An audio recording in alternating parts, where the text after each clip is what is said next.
नमस्कार नमस्कार किसान साथियों, मैं बाबूलाल मीणा एक बार फिर से आपका स्वागत करता हूं अपने इस वीडियो में। और आज के इस वीडियो में हम जो पॉली हाउस में कैप्सूल डैमेज होते हैं उसके बारे में बात करेंगे और लाइव भी आपको दिखाऊंगा कि किस प्रकार के कैप्सूल डैमेज होते हैं और इनका कारण क्या होता है और इसका रुकाव हम कैसे कर सकते हैं। सबसे पहले हम देखते हैं कि कैप्सूल किस प्रकार से डैमेज होते हैं। हालांकि ये थोड़े बड़े कैप्सूल है लेकिन फिर भी हमें इनको देखना चाहिए।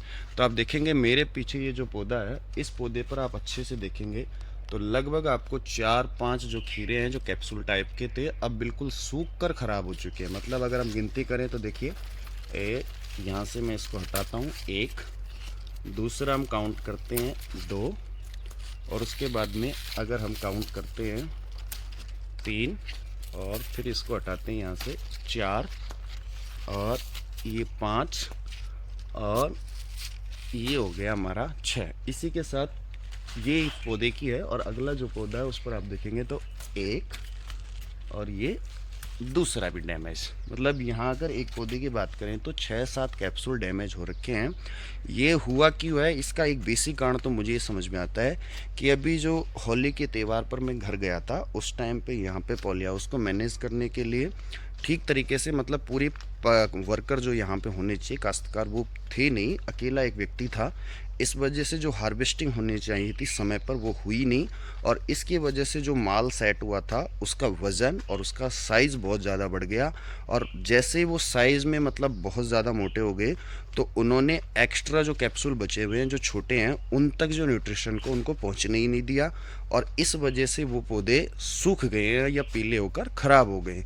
तो आप ये विशेष ध्यान रखिए, ये हर बार मैं अपने अपने वीडियोज़ में बताता हूँ कि आप हार्वेस्टिंग ऐसे टाइम, परफेक्ट टाइम पे करें कि आपको लगता रहे कि आपका जो खीरा है वो मार्केट में जाने के लिए पूरी तरीके से तैयार है।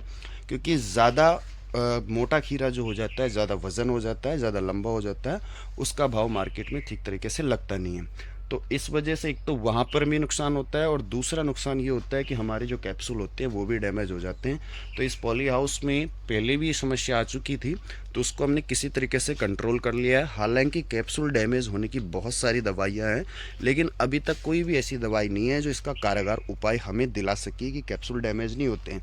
ये आप किसी भी किस्म देख लेंगे, चाहे वो किंग स्टार हो, चाहे मल्टी स्टार हो, चाहे एम स्टार हो, सिजेंटा का हो, युगसेल का हो, सब में ही ये समस्या आती रहती है। और कई किसान साथियों ने मेरे साथ कैप्सूल डैमेज होने की चीज़ें शेयर की है कि मेरे भी पॉली हाउस में कैप्सूल डैमेज होते रहते हैं। तो ये जो कैप्सूल डैमेज होने का कारण है, बेसिक कारण, तो वो तो हमें समझ में आ गया है।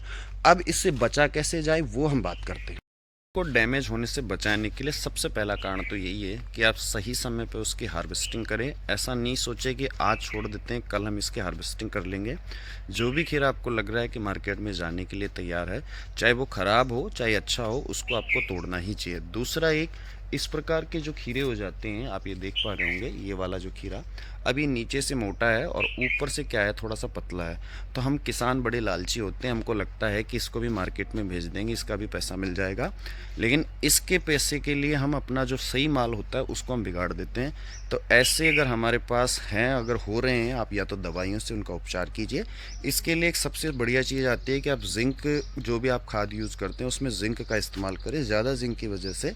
या फिर आप बोरॉन वगैरह का इस्तेमाल भी कर सकते हैं। बोरॉन एक अच्छा उपाय है इसका कि बोरॉन से जो हमारे फल होते हैं वो टेढ़े मेढ़े कम रहते हैं, तो आप बोरॉन का उपयोग करें। अगर बोरॉन से भी कंट्रोल नहीं हो रहा है तो जब भी आप मॉनिटरिंग करें तो इस बात का विशेष ध्यान रखें कि इस प्रकार के जो खीरे हैं, यानी अविकसित जो फ्रूटिंग होती है या ख़राब जो फ्रूटिंग होता है, उसको पेड़ से तोड़कर अलग कर देना चाहिए ताकि वो हमारा जो सही फ्रूट है उसको ख़राब ना करे। इस बात का विशेष ध्यान रखें, ये एक सबसे कारगर उपाय इसका है।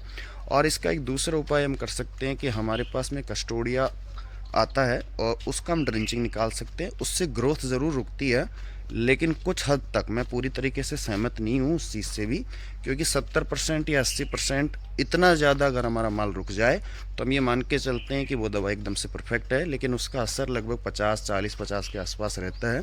कुछ पौधों में रुक जाता है और कुछ पौधों में नहीं रुकता है, तो वो कारगर उपाय नहीं है।